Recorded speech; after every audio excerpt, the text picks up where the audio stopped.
Good morning, dear students. Welcome to lecture 2 of fluid mechanics. I am Girishan Misra, assistant professor, Department of Mechanical Engineering, teaching you fluid mechanics. Let us start with the lecture.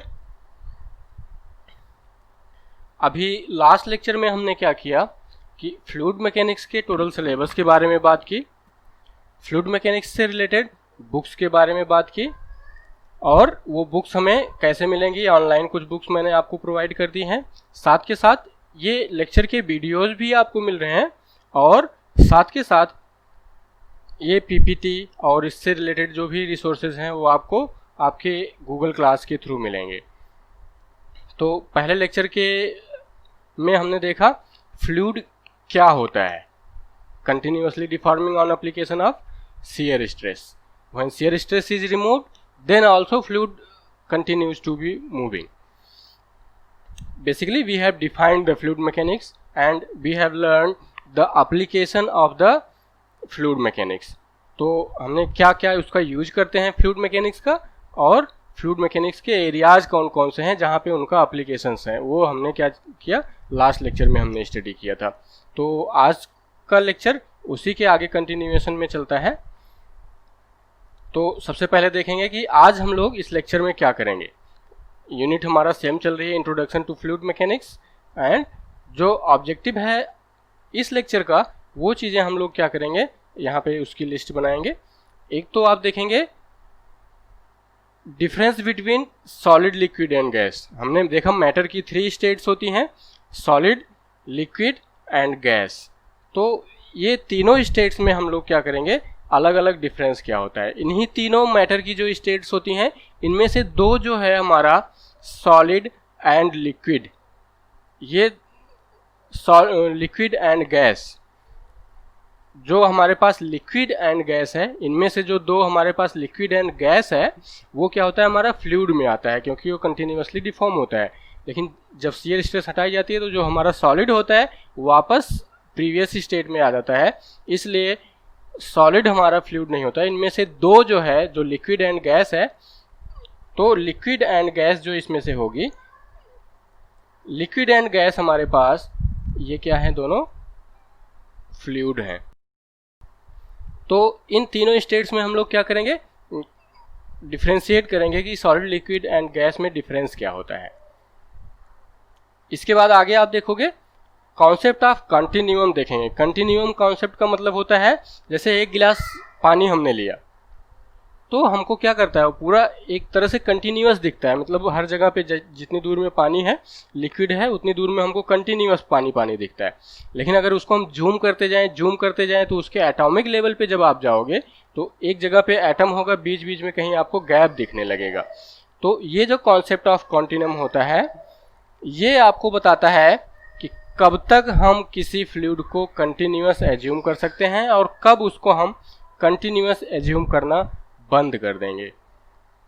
ठीक है, तो continuous कब तक assume करेंगे और कब हमारा discontinue हो जाएगा, तो ये हमारा कॉन्सेप्ट ऑफ कंटिन्यूम में आएगा।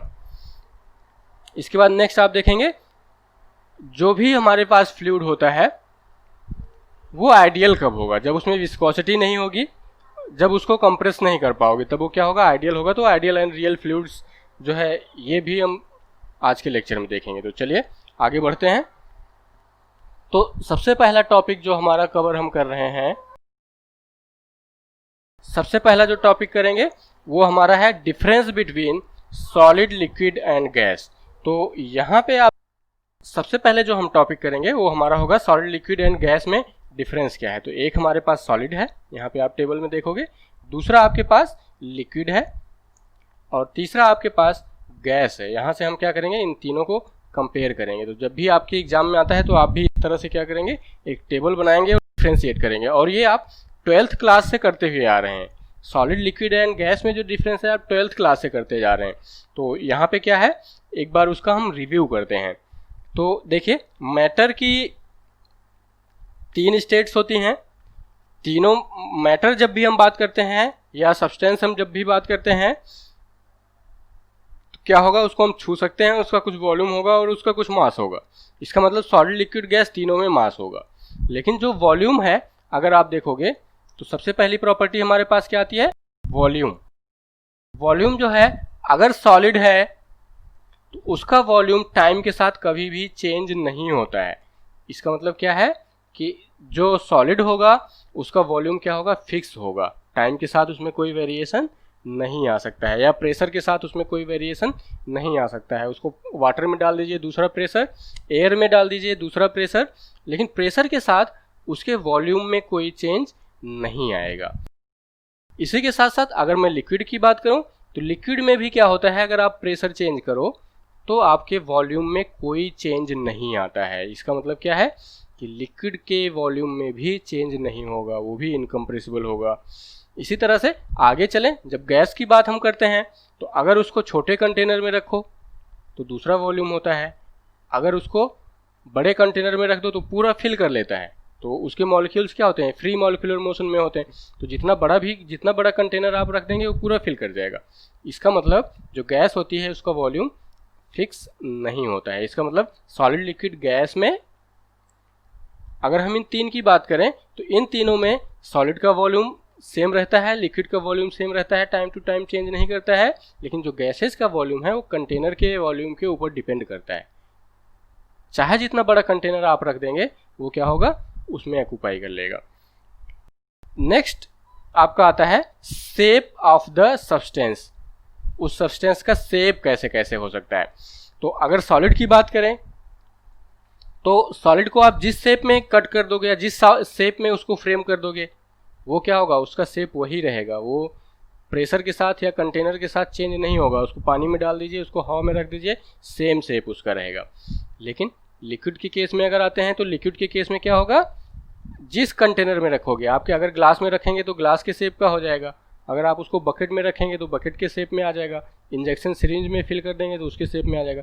तो जिस कंटेनर में आप रखिए उसी के शेप का हो जाता है, लेकिन उसका वॉल्यूम क्या होगा, फिक्स रहेगा। इसका मतलब अगर आधा ग्लास पानी लेंगे आप तो वो आधा ग्लास ही रहेगा, चाहे उसको किसी कंटेनर में रख दीजिए वो आधा ग्लास रहेगा। लेकिन जब गैस की बात आती है तो ये कंटेनर की तरह से तो होता है, लेकिन अगर आप उसको छोटे कंटेनर में रखोगे तो छोटा वॉल्यूम उसका रहेगा, बड़े कंटेनर में रखेंगे तो उसका वॉल्यूम बड़ा ही हो जाएगा, मास सेम रहेगा लेकिन पूरा फिल कर जाएगा। इसका मतलब शेप उसका फिक्स नहीं होता है, ना तो उसका वॉल्यूम फिक्स होता है ना तो उसका शेप फिक्स होता है। इसका मतलब गैस हमारी क्या है, जिस कंटेनर में रखोगे उसी का शेप एंड वॉल्यूम दोनों ऑक्यूपाई करेगा। लेकिन जो वाटर है हमारा उसका शेप तो ऑक्यूपाई करेगा लेकिन उसका वॉल्यूम ऑक्यूपाई नहीं करेगा। अगर हाफ रहेगा तो हाफ ही रहेगा, वो एक्सपेंड नहीं होगा। ठीक है, तो इस तरह से हम लोग क्या करते हैं, fluid, solid, liquid and gas को डिफ्रेंशिएट करते हैं। इसके बाद आते हैं इंटरमॉलिक्यूलर स्पेस पे। इंटरमॉलिक्यूलर स्पेस मतलब एक एटम से दूसरे एटम के बीच में डिस्टेंस क्या होती है।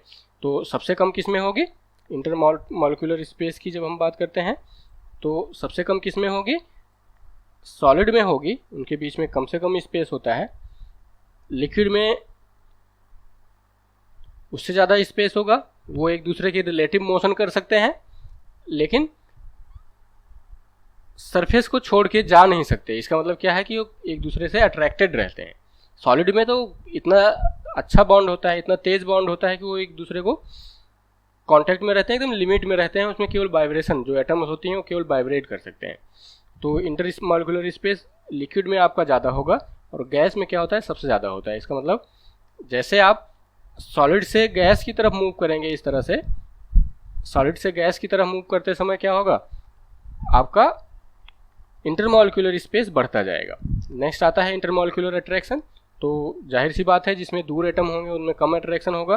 तो जैसे जैसे आप सॉलिड से गैस की तरफ जाएंगे, इधर की तरफ सॉलिड से गैस की तरफ जाएंगे, इंटरमॉलिक्यूलर अट्रैक्शन कम होता जाएगा। ज़्यादा अट्रैक्शन सॉलिड बनेगा, उससे कम अट्रैक्शन लिक्विड बनेगा और सबसे कम अट्रैक्शन होगा, केवल वंडर वॉल फोर्सेज लगेंगी तो क्या होगा, गैस होगा। इसके बाद movement of the molecules. Movement की बात करें, अगर आपस में स्पेस ही नहीं है तो मूवमेंट मिनिमम हो गया सॉलिड में। सॉलिड में क्या हो गया, मिनिमम। इस सॉलिड में मिनिमम हो गया। वो केवल क्या करते हैं, अपने प्लेस पे वाइब्रेट करते रहते हैं, आगे पीछे सिंपल हार्मोनिक मोशन करते रहते हैं। और जो फ्लूइड होते हैं वो क्या होंगे, जो उसका वॉल्यूम है पूरे वॉल्यूम में कहीं भी मूवमेंट करता रहेगा। तो इसका जो मोशन मूवमेंट है वो एवरेज रहेगी, हम ये 12th क्लास में सारा कर चुके हैं, एक बार केवल हम रिवाइज कर रहे हैं जिससे आपको एग्जाम में लिखने में हेल्प मिले। इसके बाद मॉलिक्यूल्स, जब गैस के मॉलिक्यूल्स की हम बात करेंगे तो एकदम रेंडमली मूव करते हैं और सबसे ज़्यादा मूवमेंट होती है। इसमें ब्राउनियन मोशन गैस में मिलेगी और साथ के साथ लिक्विड में भी मिलेगी, लेकिन गैस में जो है ज़्यादा स्पेस होता है तो मूवमेंट ज़्यादा होती है, तो जो इसकी मूवमेंट होगी वो क्या होगी, मैक्सिमम होगी। इसके बाद करते हैं फ्लूइडिटी की। फ्लूइडिटी का मतलब फ्लो प्रॉपर्टी। अभी हम शियर स्ट्रेस जब उसके ऊपर लगाएंगे तो क्या होगा, वो फ्लो करेगा या नहीं करेगा रिमूव करने के बाद। तो जो सॉलिड होता है वो एकदम से फ्लो नहीं करता है, जैसे ही आप छोड़ोगे वापस अपने शेप में आ जाएगा। जो फ्लूइड होगा उसके ऊपर लगाओगे तो वो फ्लो कर जाएगा, और गैस के ऊपर भी अगर शियर स्ट्रेस लगाओगे तो वो फ्लो कर जाएगा। इसका मतलब ये दो हमारे जो है ये फ्लूइड है, सॉलिड, लिक्विड एंड गैसेस, और जो सॉलिड है वो हमारा ये फ्लूइड नहीं है। इसके बाद बात करते हैं कंप्रेसिबिलिटी की। किसी सॉलिड के ऊपर आप फोर्स लगाओगे तो बहुत कम कंप्रेस होगा। इसका मतलब क्या होगा, कंप्रेशन उसमें एकदम से नहीं होगा। कंप्रेस होने का मतलब शेप वैसे ही रहे, उसका वॉल्यूम कम हो। डिफॉर्म होना अलग बात है। डिफॉर्म होने में क्या होगा, उसका शेप चेंज हो जाएगा, उसका वॉल्यूम चेंज नहीं होगा। तो डिफॉर्मेशन और कंप्रेसिबिलिटी में फ़र्क है। कंप्रेसिबिलिटी मतलब उसका वॉल्यूम कम होगा, डिफॉर्मेशन का मतलब वॉल्यूम सेम रहेगा, उसका शेप चेंज हो जाएगा। तो जब आप सॉलिड को कंप्रेस करोगे तो एकदम से कंप्रेसिबल नहीं होगा, और जो लिक्विड होगा वो बहुत मिनिमम होता है। थोड़ा सा कंप्रेसिबल तो होता है, लेकिन 1000 लीटर के ऊपर अगर 10 पास्कल प्रेशर लगाओगे तो 1 सेंटीमीटर क्यूब अगर इतना मिनिमम होता है, वो लगभग नेग्लिजिबल होता है। तो इसमें क्या होता है, सॉलिड में तो होता ही नहीं है, और जो लिक्विड होगा उसमें क्या होगा, नेग्लिजिबल होगा, नेग्लिजिबल कंप्रेसिबिलिटी होगी। लेकिन जो गैस है उसको हम कंप्रेस करते हैं, इसी प्रॉपर्टी के कारण से हम उसको कंप्रेस करके सिलेंडर में फिल कर पाते हैं। इसके बाद नेक्स्ट आता है डिफ्यूजन। डिफ्यूजन का मतलब होता है कहीं पे अगर कि उस सब्सटेंस की डेंसिटी कम है, एक जगह पे डेंसिटी ज़्यादा है, तो क्या होगा, ज़्यादा हायर डेंसिटी से लोअर डेंसिटी की तरफ मॉलिक्यूल्स अपने आप मूव करते हैं। तो सॉलिड में तो डिफ्यूजन एकदम से नहीं हो पाता है, सॉलिड में नो डिफ्यूजन। और जब हम लिक्विड की बात करते हैं, जब आप परमिएबल मेम्ब्रेन लगाएंगे तो इसमें क्या होगा, थोड़ा सा डिफ्यूजन हो सकता है, ठीक है। तो इसमें डिफ्यूजन थोड़ा सा होता है, और जो गैसेज होती हैं वो हाईली डिफ्यूजिबल होती हैं। इसके साथ साथ आपको ध्यान रखना है कि इनका डायग्राम जरूर बनाना है।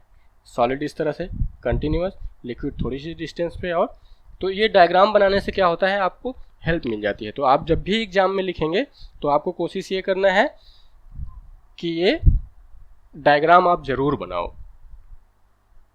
डायग्राम बनाने से क्या होता है, सीधे विजुलाइज होता है, एग्जामिनर के ऊपर डायरेक्ट इम्पैक्ट होता है। तो आपको डायग्राम जरूर बनाना है, इस तरह से टेबल बनाना है अगर आपको सॉलिड, लिक्विड एंड गैस में डिफ्रेंशिएट करने के लिए कहा जाता है, ठीक है। तो ये डिफ्रेंशिएशंस आप बचपन से ही करते आ रहे हैं। टच करोगे तो लिक्विड डेंसिटी कम फील होती है, सॉलिड की डेंसिटी सबसे ज़्यादा होती है, गैस की डेंसिटी सबसे कम होती है। तो ये सारी चीज़ें सॉलिड, लिक्विड, गैस में आप डिफ्रेंशिएट कर सकते हैं। तो ये डिफरेंसेज आएंगे।